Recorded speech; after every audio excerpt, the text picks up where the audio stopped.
Edgar Allan Poe, an American poet and writer, famed for his contribution to the development of horror, mystery, and detective fiction, with works such as The Raven, The Telltale Heart, and The Fall of the House of Usher being just a few of his renowned works, delving into the supernatural and human misery.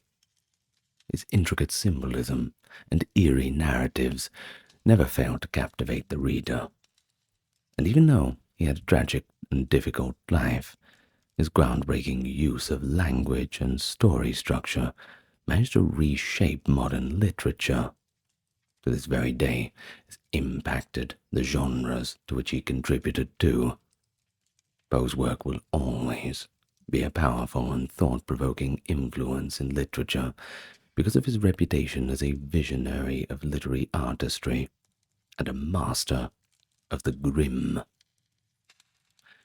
Well, hello everyone. Introductions out of the way.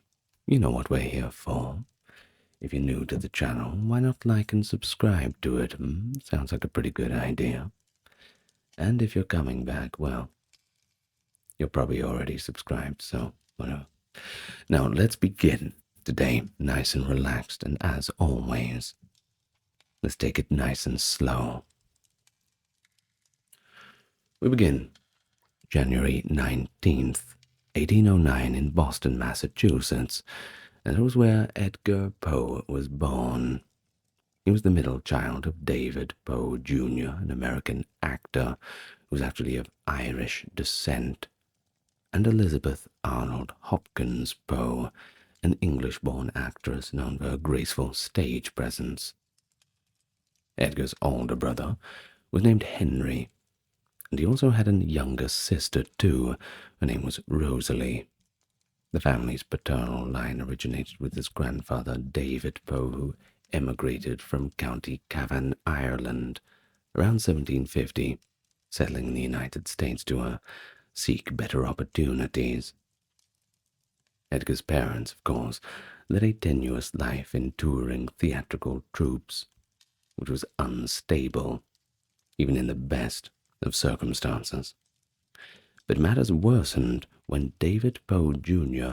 abandoned the family in 1810, and poor old Elizabeth was left alone to support 3 children, all by herself. A year later, when Edgar was not yet 3 years old, his mother also died in 1811 from pulmonary tuberculosis, an illness which was referred to at the time, by the way, as consumption. And she wasn't old either. She was only in her early 20s. This sudden tragedy left Edgar and his siblings without any immediate family to care for them. Henry was sent to live with relatives, while Edgar was placed into the household of John Allan, a prosperous merchant from Richmond, Virginia. Allan was involved in diverse trading ventures, including cloth, wheat, tobacco, tombstones as well, and also slaves. A surprisingly varied portfolio, to be honest. Of course, allowed him a measure of wealth, which was quite rare in that era. Although Allan and his wife Frances never formally adopted Edgar, they gave him the middle name Allan, and he became widely known as Edgar Allan Poe, which is why, of course, I did not immediately address him as the more well-known moniker. So by 1812, the Allans had Poe baptized in the Episcopal Church, reflecting their own religious affiliation, and the desire to integrate him into the family's social and cultural sphere. John Allan, however, was known for his unpredictable temperament, at times indulging Edgar with luxuries and generous allowances, while at other times scolding and withholding money for what he viewed as irresponsible behavior. In 1815, the family relocated to the United Kingdom, largely because John Allan wished to explore business opportunities abroad. Poe briefly studied at a grammar school in Irvine, Ayrshire, Scotland, which was significant for its ties to Allan's own birthplace. Then, in 1816, Pope rejoined the family in London, where he became a boarding student in Chelsea until the summer of 1817. Shortly afterwards, he moved on to Reverend John Bransby's Manor House School in Stoke Newington, situated a few miles north of central London. During this period, Poe was exposed to an education steeped in both traditional English curriculum and, of course, the emerging romantic sentiment of the day. This was, of course, an environment that would later filter into the theme and style of his writing. Although his time in Britain was relatively brief, it provided a formative cultural backdrop, one that would subtly influence his literary sensibilities and his awareness of class divisions, discipline, and moral codes. This transatlantic upbringing, coupled with Allan's shifting attitudes, planted the seeds of tension as well that would mark much of Poe's early adulthood and eventually impact the course of his creative life. In 1820, Poe returned to Richmond with the Allans. By 1824, he served as lieutenant of Richmond's Youth Honor Guard during the Marquis de Lafayette's visit. In March of 1825, William Galt, Allan's uncle and financial backer, and one of Richmond's wealthiest men, died, leaving Allan with several acres of land. The inheritance was valued at $750,000. Doesn't sound like much, but when you put it into today's money, it's about $20 million. Not bad. Not bad at all. By that summer, Allan purchased Moldavia, a two-story brick house to showcase his new fortune.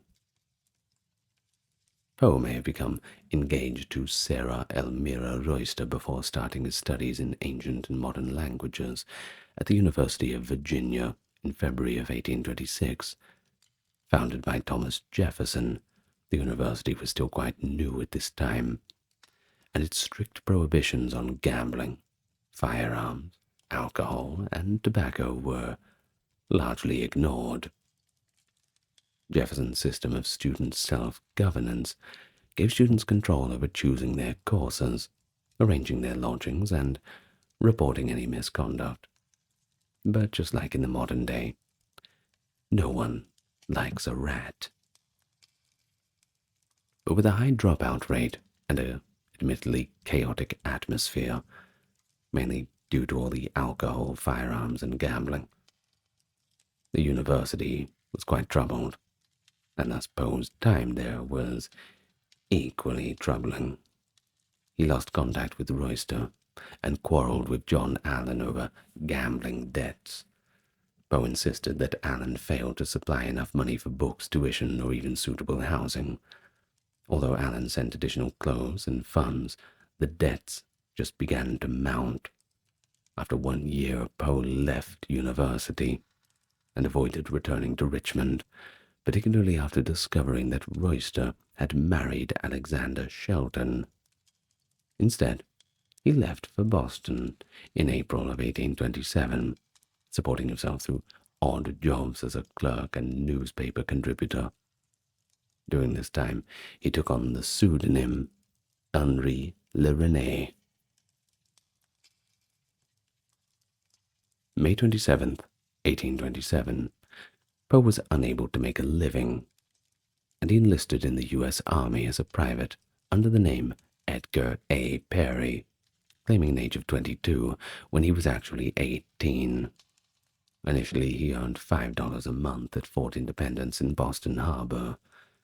At the same year, he published Tamerlane and Other Poems, a 40-page collection credited to a Bostonian. Bit of a mystery on who this Bostonian is. Perhaps a patron, perhaps a girlfriend, who knows? Well, only 50 copies were printed, and the book received pretty much zero attention. Before boarding the brig Waltham on November 8, 1827, Poe's 1st Regiment of Artillery was stationed at Fort Moultrie in Charleston, South Carolina. He was promoted to artificer, a specialized enlisted rank responsible for preparing artillery shells, which of course doubled his pay. Over 2 years, he rose to sergeant major for artillery, the highest rank for a non-commissioned officer, and then sought to end his 5-year enlistment ahead of schedule. Lieutenant Howard, his commanding officer, promised an honorable discharge if Poe reconciled with Allen after revealing his true name and circumstance. Poe wrote to Allen, but received no reply for months. It is possible Allen did not inform Poe of his foster mother's failing health, and Frances Allen passed away February 28, 1829. Poe arrived the day after her funeral. Possibly influenced by his wife's death, Allen agreed to support Poe's bid for a United States military academy appointed at West Point, New York. On April 15, 1829, Poe was discharged from service after finding someone to take his place. Before heading to West Point, he stayed in Baltimore with his brother Henry, his ailing grandmother Elizabeth Cairns Poe, his widowed aunt Maria Clem, and her daughter, Poe's cousin, Virginia Eliza Clem. Published in Baltimore in 1829, his second collection, Al-Araf, Tamerlane and Minor Poems, included a dedication to the eminent critic John Neal, who that September gave him the very first words of encouragement I ever remember to have heard. Poe's words. Poe entered West Point on July 1st, 1830. Later that year, in October, Allen married his second wife, Louisa Patterson. This union, along with disputes over Allen's children from other relationships, led him to disown Edgar Allan Poe. Seeking to leave West Point, Poe intentionally courted a court-martial by refusing to attend church classes and formations, resulting in charges of gross neglect of duty and disobedience of orders on February 8, 1831.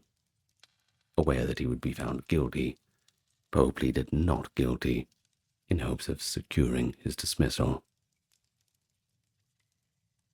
After leaving for New York in February 1831, Poe set about publishing a third collection of verse, straightforwardly titled Poems. Could have been a bit more creative. This project received financial backing from his fellow West Point cadets, some of whom donated up to 75 cents. By pooling their contributions, they managed to collect about $170 in total. Because the cadets were likely hoping for more of Poe's sardonic lampoons of commanding officers, the new volume was specifically dedicated to them. Despite being marketed by Elam Bliss of New York as a second edition, Poems contained reprinted versions of his longer pieces, Tamerlane and Al-Araf, but it also introduced 6 new works. Among these fresh poems were To Helen and The City in the Sea, both of which would later become celebrated examples of Poe's evolving style. Around March 1831, Poe traveled back to Baltimore, where he reunited with his brother Henry, his cousin, and his aunt. Henry, who had been suffering from poor health, worsened by alcoholism, passed away on August 1st, 1831. Following his brother's death, Poe tried earnestly, though with limited success, to earn his living from writing alone. Still, he was one of the earliest American authors who pursued that path exclusively, so a bit of a trailblazer, indeed. In those early days, his prospects were frustrated by a lack of consistent copyright laws, which meant that American publishers could more cheaply print unauthorized versions of British authors rather than pay for the new work by American writers. Economic troubles, especially the Panic of 1837, which may have also hampered Poe's attempts to gain widespread readership, were among his other problems. Meanwhile, American magazines were expanding, buoyed by the new printing technology and an appetite for short fiction and poetry. Yet many of these periodicals closed after a handful of issues. Poe, who had already tried his hand at poems that drew mixed responses, perhaps influenced by John Neal's critiques in The Yankee, found himself turning to prose more often. Publishers frequently failed to pay their contributors on time, as if they paid them at all, which of course compounded Poe's difficulties. Nevertheless, he landed some short stories, and he started to work on his full-length drama, his only one, by the way, Politian. In November of 1833, his lesser-known story, M.S. Found in a Bottle, won a prize from the Baltimore Saturday Visitor, attracting more attention, especially from John P. Kennedy, who was a wealthy Baltimore resident. Now, Kennedy helped Poe place more fiction in print and introduced him to Thomas W. White, who ran the Southern Literary Messenger in Richmond. By 1835, Poe had been hired as an assistant editor at the Messenger, only to lose the position just within a few weeks. Reportedly, he kept showing up to work really, really drunk, which is obviously frowned upon even in our modern era. He retreated to Baltimore soon after, receiving a marriage license with his cousin Virginia on September 22, 1835, though the precise legality of their union at the time remains ambiguous. You see, he was 26 years old, and she was 13. Why don't you take a seat over there? Just take a seat. Shortly thereafter, Poe reconciled with White, promising to reform his behavior, and then headed back to Richmond with Virginia and her mother. His editorial tenure at the Messenger lasted from the time he was returned until January 1837. During his service, he claimed that the journal's readership grew from 700 to 3,500. He contributed numerous critical essays, book reviews, and occasional fiction pieces alongside several of his poems. On May 16, 1836, he and Virginia underwent a formal Presbyterian marriage ceremony conducted in their Richmond boarding house by a Masque converse, although Virginia's age was inflated to 21 in the official record. In 1838, Poe moved to Philadelphia, where he would reside for 6 years until 1844. Now, during these 6 years, he occupied 4 different residences, including the building at 532 North 7th Street, which is now recognized as a National Historic Landmark. Poe's sole book-length novel, the narrative of Arthur Gordon Pym of Nantucket, was released in 1838, and though its dark maritime adventure drew a fair amount of public attention and critical commentary, it did not achieve the kind of widespread admiration that Poe had hoped for. In the summer of 1839, he was appointed assistant editor of Burton's Gentleman's Magazine. This position, built upon the growing reputation he had already established as a rigorous literary critic during his time at the Southern Literary Messenger, in addition to penning numerous articles, stories, and reviews for Burton's. Poe saw the 1839 publication of his short story collection, Tales of the Grotesque and Arabesque, which appeared in 2 volumes. The collection showcased his flair for atmospheric, often Gothic storytelling, featuring works that combined eerie psychological undercurrents with supernatural or dreamlike events. Despite this thematic richness, Poe only earned a few modest sums from its publication, and the critical responses were largely unfavorable, leaving him dissatisfied with the immediate commercial impact of his fiction. He intentionally intended to name his new literary venture The Pen, that being with two N's, reflecting his proposed home base of Philadelphia, a city where printing and publishing, of course, had began to thrive. However, in June of 1840, he put forth a public prospectus stating his plans for a journal to be known as The Stylus.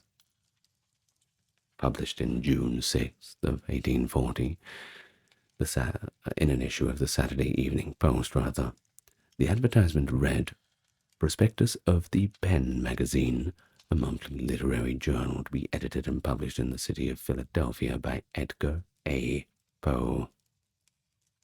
Despite his enthusiasm for the project, which he envisioned as a high-caliber magazine devoted to literature and criticism, Poe did not live long enough to see the Stylus come to fruition, and his ambitious plans for editing a periodical entirely under his own control remained unrealized. After about a year, Poe departed from Burton's Gentleman's Magazine and accepted a writing co-editing position at Graham's Magazine, which enjoyed a broad and steadily expanding readership. By the end of 1841, Graham's boasted an impressive surge in its circulation, a success that Poe had helped to foster. He even co-signed an editorial note in the magazine's final 1841 issue proclaiming that no magazine, either in America or Europe, ever sat down at the close of a year to contemplate the progress of their work with more satisfaction than we do now. Our success has been an exampled, almost incredible. This moment of professional pride coincided with Poe's continuing efforts to assert his standing among America's rising class of magazine editors and literary figures. But around this time, Poe had attempted to secure a position in President John Tyler's administration, presenting himself as a loyal member of the Whig Party. He had hoped that through the intercession of Robert Tyler, who was familiar with one of Poe's friends, Frederick Thomas, he could be appointed to the United States Custom House in Philadelphia. However, when Poe was meant to meet with Thomas in mid-September 1842 to formalize the details, he just did not show up. Now take a guess why he did not show up. Well, when they asked Poe about it, he said that he was sick. But everybody had suspected that once again he had just been too drunk. I suppose that counts as a kind of illness. Ultimately, despite verbal assurances that he would receive a position, none of the roles remained open when the appointments were finalized, and Poe's political ambitions came to nothing. Nevermore. Okay. Well, during the same period, a personal crisis arose in 1842 when his wife, Virginia, showed the first serious signs of consumption. Remember, that's the old name for tuberculosis. Poe described her condition as if a blood vessel in her throat had burst while she was singing and playing the piano, an event that not only alarmed the couple but also underscored how precarious Virginia's health would be from then on. Although she recovered partially, her ongoing illness caused Poe tremendous anxiety. Biographers generally agree that he turned more frequently to alcohol on these mounting pressures. When he left Graham's Magazine, Poe again looked for work, including government positions, but he didn't have much success. Eventually, he relocated to New York, when he wrote briefly for the Evening Mirror before taking over as editor, later becoming the proprietor of the Broadway Journal. In its pages, Poe created a storm of controversy by publicly accusing the esteemed poet Henry Wadsworth Longfellow of plagiarism, an accusation that alienated many within the literary community. Although Longfellow himself never issued a direct rebuttal, Poe later explained that his real contention involved questions of how new ideas are formed when the earlier author's influence can be unconsciously absorbed, a stance that many of his contemporaries still found pretty confusing, baffling even. In January of 1845, Poe published his famous work, The Raven, in the Evening Mirror, but he only received $9 for the now famous poem. Its immediate popularity, however, made him a literary sensation pretty much overnight. Finally, somebody was paying attention. And the piece also appeared under the pseudonym Quarles in the American Review, a Whig journal, which broadened his impact on the reading public.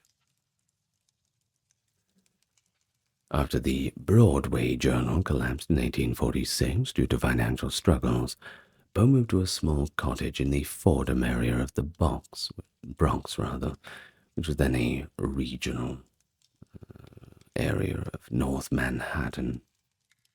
The house, since renamed Edgar Allan Poe Cottage, was subsequently located to a park near Kingsbridge Road and the Grand Concourse, where it stands as a museum.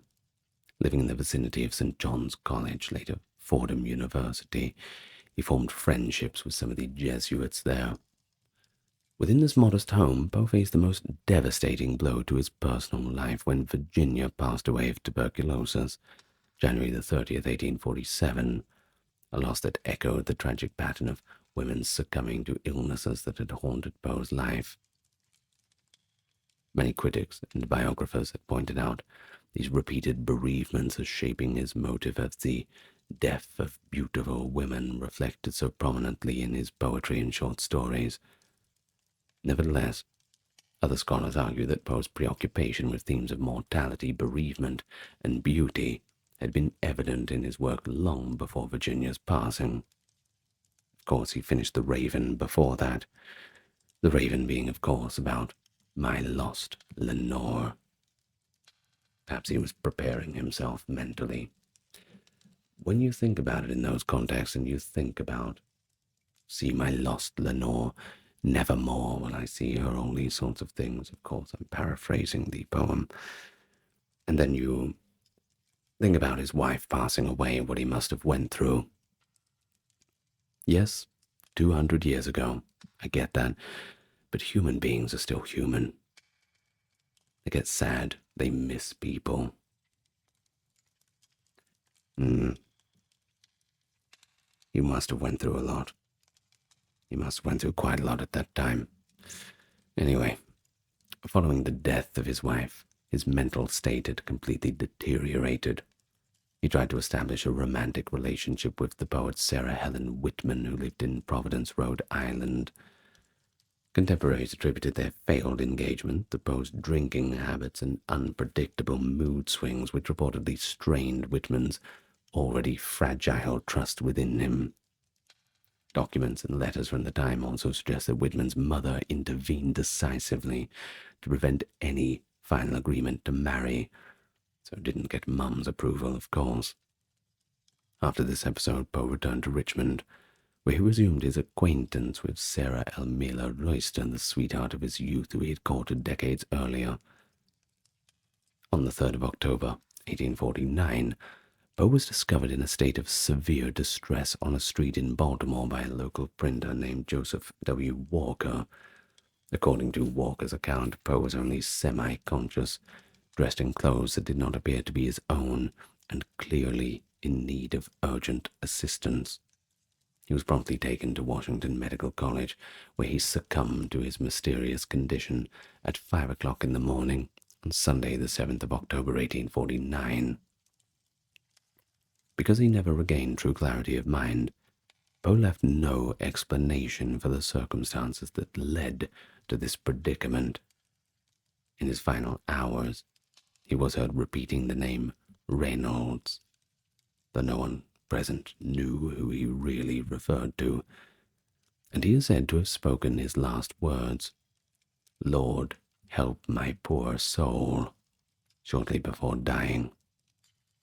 Unfortunately, his death certificate and the related hospital documents have completely disappeared. So many unanswered questions about the precise cause of his death. Perhaps we'll never know, and that is a tragedy. But newspapers at the time used phrases like congestion of the brain, cerebral inflammation, both of which were commonly employed as polite or ambiguous terms that might have been for someone who had their death related to alcohol or perhaps other disreputable factors. Think of things like opium, things like that. Over the years, speculation over the actual cause of Poe's death has covered a wide range of ailments: heart disease, epilepsy, syphilis, cholera, carbon monoxide poisoning, rabies, delirium, among many other theories.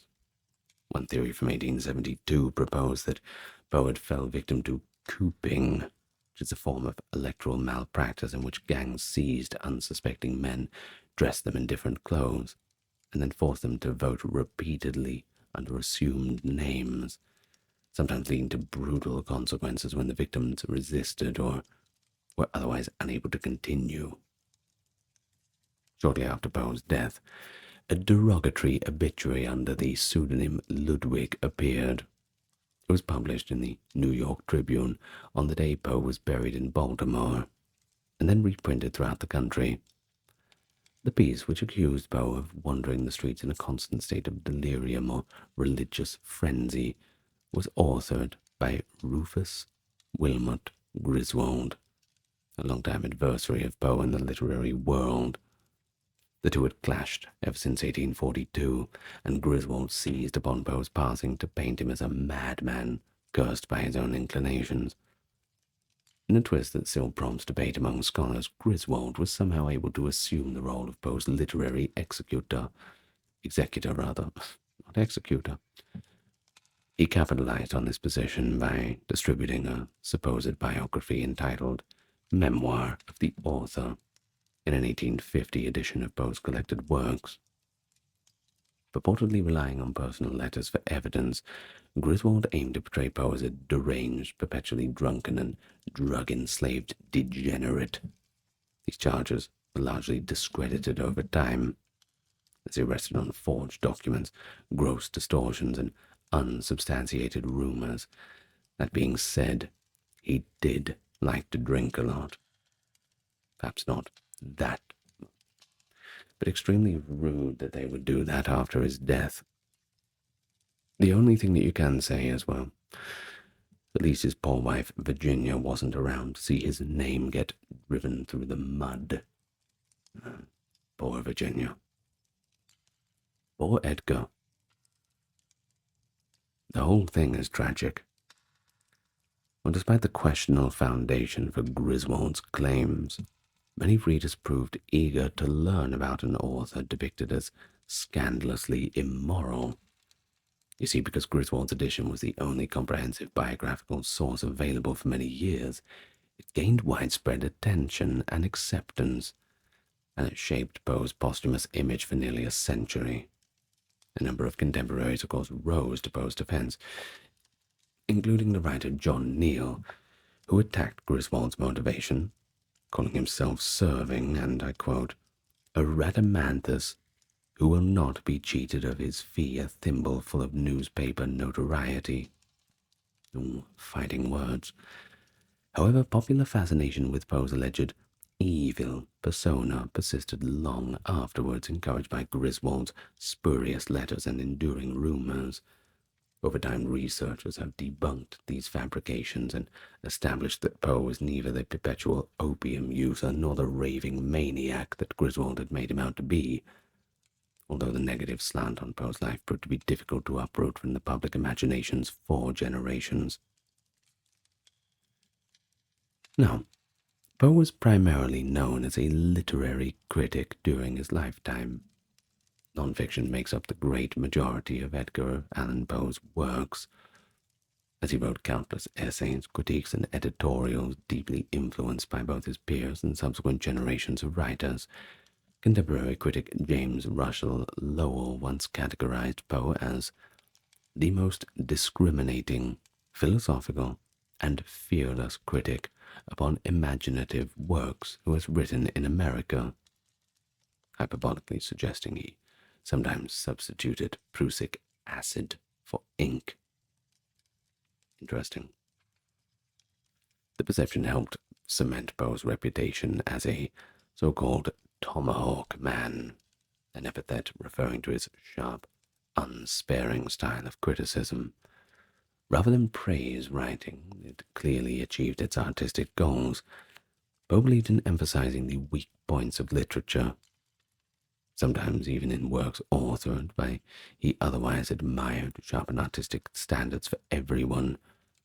He found it unnecessary to highlight obvious successes, reasoning that any piece of writing so clearly effective in its style or execution could speak for itself. He hoped that by showing flaws in certain supposedly perfect pieces of prose or poetry, he could spur American literature to ascend more rapidly, matching or exceeding European work in quality. Boston-born poet Henry Wadsworth Longfellow, highly esteemed by the general public and many critics, was one of Poe's most frequent targets.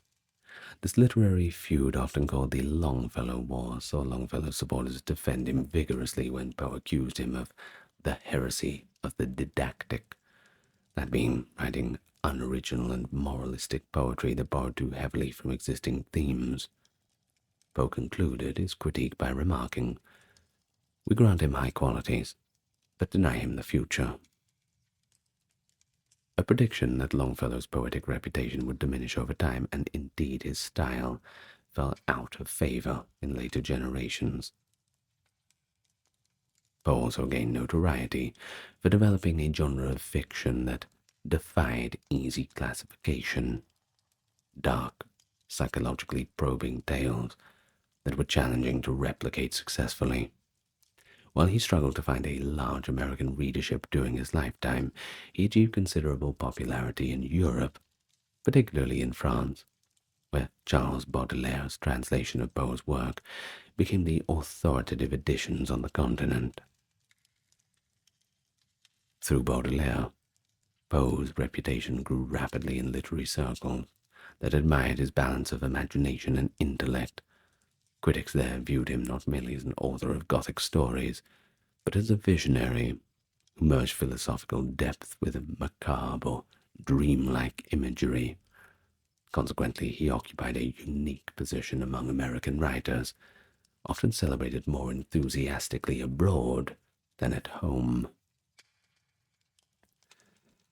His earliest detective stories, featuring C. Auguste Dupin, most notably The Murders in the Rue Morgue, The Mystery at Marie Roget, and The Purloined Letter, provided a foundational blueprint for the modern mystery genre.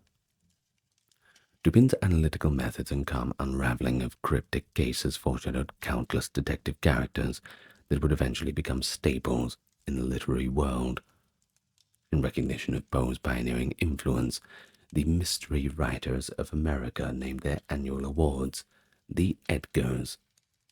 Now, the creator of Sherlock Holmes, Sir Arthur Conan Doyle, famously credited Poe as having breathed the breath of life into the detective story, noting that the subsequent explosion of mystery fiction owes an immense debt to Poe's brief but seminal Dupin tales. Additionally, Poe had a direct impact on what would later be labeled as science fiction, as writers like Jules Verne found inspiration in Poe's emphasis on exploration, the unknown and speculative frontiers. Verne even encompassed a sequel to Poe's The Narrative of Arthur Gordon Pym of Nantucket, titled An Antarctic Mystery, or The Sphinx of the Icefields. Critic and writer H.G. Wells pointed out that Poe's depiction of polar landscapes in Pym anticipated what, I quote, a very intelligent mind could imagine about the South Polar region a century ago. Historian and horror writer H.P. Lovecraft was profoundly influenced by Poe's Gothic horror tales, devoting an entire section of his lengthy treatise Supernatural Horror in Literature to explaining Poe's significance in shaping the genre. In private letters, Lovecraft dubbed Poe his God of Fiction, showing once again how thoroughly Poe's narratives of dread and psychological terror informed Lovecraft's own early compositions. Yes, a video about H.P. Lovecraft soon. Don't worry, I'll do it. Now, Lovecraft's At the Mountains of Madness contains direct references to Poe, and he echoed Poe's emphasis on the unity of effect, the principle that a strong mood or atmosphere should dominate any work of fiction from start to finish. Filmmaker Alfred Hitchcock likewise credited his own early fascination with suspense to a youthful passion for Poe's stories. Of course, Poe's writings have been inevitably produced many imitators over years. His admirers have sometimes gone so far to claim they newly discovered this material channeled directly from Poe's spirit, asserting that he dictated poems from beyond the grave itself. I suppose it's hard to disprove. One notable example is Lizzie Doughton's book Poems for the Inner Life, 1863, which presented what she claimed were brand new compositions by Poe. In reality, the poems were evidently adapted from existing ones and lightly reworded, showing that very little was genuinely original. Yet the phenomenon of supposed posthumous collaborations testifies to Poe's massive cultural footprint. But Poe's been criticized as well. Not everybody is very keen on him. This is particularly due to the unfavorable opinion of his personal qualities and how it affected his reputation. William Butler Yeats once referred to Poe as vulgar, and was sometimes critical of him. Ralph Waldo said, "I see nothing in it," in response to The Raven, mockingly calling Poe the Jingle Man. Okay. According to Aldous Huxley, that is the author of Brave New World, by the way, please do read that, Poe's work falls into vulgarity because it is too poetical, the equivalent of having a diamond ring on each finger. Well, Poe was also fascinated by cryptography. He advertised his skills in the Philadelphia newspaper, Alexander's Weekly Express Messenger, asking for ciphers to be submitted, which he then deciphered. Poe's essays, A Few Words on Secret Writing, appeared in Graham's magazine in July of 1841. He used ciphers as a crucial component of the gold bug, she called it, to capitalize on the public's interest in the subject. Poe's success with cryptography depended more on his understanding of magazine and newspaper culture than it did on his in-depth expertise in the field, as his approach was somewhat restricted to straightforward substitution of the cryptogram. He took advantage of the fact that the general public was mostly unaware of his techniques for solving straightforward substitution cryptograms because of his keen analytical skills, which were so clear in his detective stories. The popularity of cryptograms in newspapers and magazines was, of course, greatly influenced by the sensation Poe generated with his cryptography stunts. Now, Gothic horror is the name given to Poe's best-known works, which follow the genre's general tendency to appeal to the public's taste for frightful or psychologically intimidating. Death appears to be the most recurring theme. Poe's more well-known works go into great detail about the physical indicators of death, the nature of decomposition, the common worries of his time regarding early burial, reanimation of the dead even. Many of his works are typically categorized as belonging to the genre of dark romanticism, which is thought to be literary response to transcendentalism, which Poe vehemently opposed. Taking his name from the pond on Boston Common, he called Emerson and other adherents of the transcendental movement frog pondians, and derided their writings as metaphor run mad, slipping into obscurity for obscurity's sake or mysticism for mysticism's sake. Nevertheless, Poe once claimed in a letter to Thomas Holly Shevers that he only detested the pretenders and sophists among them, rather than the real transcendentalists. But of course Poe wrote a variety of satires, humor tales, and hoaxes, in addition to the horror stories for which he is well known. He was an expert in sarcasm. In an intentional effort to free the reader from literary and cultural conformity, he frequently employed irony and absurd extravagance for comedic effect. Originally conceived as a burlesque satirizing the popular genres of Poe's era, Mensergerstein, one of his first known published stories, as his first attempt at horror. Poe was also one of the pioneers of American science fiction, addressing new literary trends like the experiments within the potential of hot air balloons in works like The Balloon Hoax.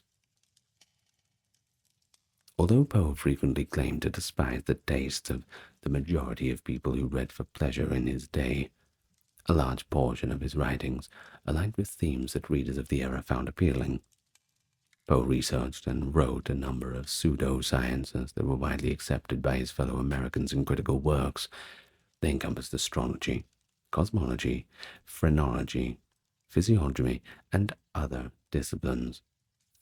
Now, it's funny they mention phrenology, because that is measuring people's heads, that kind of thing, to see how smart they are in those terms. And with that, we are at the end of our biography on Edgar Allan Poe. I hope you enjoyed it. Well, I'm going to thank the top-tier patrons who have been bankrolling the channel. Thank you very much. Dark, Kimberly, Christine, Sally, Ember, Susan, Cameron, Legitimus, Carey, Charlene, Lynn, Therese, Katiana, Nicholas, Ulfadnir, Alexander, Charles, Christine, Dr. Neuro Nerd, Aaron, Jaden, Jim, Jeffrey, Jessica, Madeline, Melissa, Orthodox Review, Scott, Stark Factory, Shell, Wendy, Josie, Sarah, Video Man, Ryan, Thor, Cameron, Stefan, Kevin, and the HMS HH. Someone's just started mowing their lawn outside, so maybe it's time for me to take a break. Time for you to take a break too. Wherever you are, whatever you're doing, as always, I wish you lots of love to you all. Good night, everybody. See you next time.